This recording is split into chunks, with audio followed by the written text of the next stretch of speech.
ঔষধি গুণে ভরপুর ঔষধি গাছ নিম। এর পাতা থেকে বাকল, শিকড় থেকে ফুল, ফল থেকে বীজ সবকিছুই অত্যাবশ্যকীয়ভাবে কাজে লাগে। গুণে ভরপুর নিম গাছ। নিম গাছের পাতায় রয়েছে প্রচুর পরিমাণে অ্যান্টিব্যাকটেরিয়াল উপাদান যা রোগ প্রতিরোধ ক্ষমতা বৃদ্ধি করে।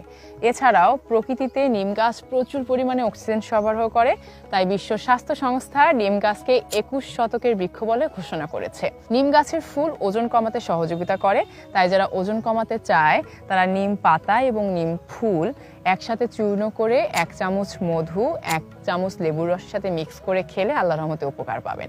যাদের মাথায় খুশকি, উকুন বা চুলকানির সমস্যা রয়েছে তারা নিম পাতা পেস্ট করে মাথায় লাগিয়ে রাখার পর একটা নির্দিষ্ট সময় পর ধুয়ে ফেললে আল্লাহর রহমতে উপকার পাবেন। যাদের চুল পড়ার সমস্যা রয়েছে তারা নিম পাতা পানিতে জাল করে পানিটা মাথায় লাগিয়ে 10-15 মিনিট পর ধুয়ে ফেললে আল্লাহর রহমতে উপকার পাবেন, যেটা আমি নিজেও ব্যবহার করি। শুধু ঔষধি গুণ না, নিম কাঠ থেকে বিভিন্ন ধরনের ফার্নিচার হয় এবং জ্বালানি হিসেবেও এর কাঠ ব্যবহার হয়। তাই বাসার চারপাশে অন্যান্য গাছ লাগানোর পাশাপাশি 2-1টা নিম গাছ লাগালে নির্মল বাতাস পাওয়ার পাশাপাশি একটা নির্দিষ্ট সময় পর এই নিম গাছ বিক্রি করে আর্থিকভাবেও লাভবান হওয়ার সম্ভাবনা রয়েছে।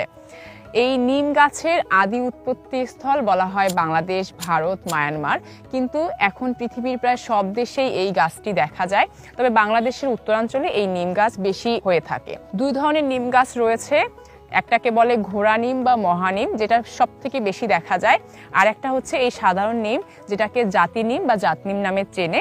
এটাই হচ্ছে মূলত ঔষধি গাছ।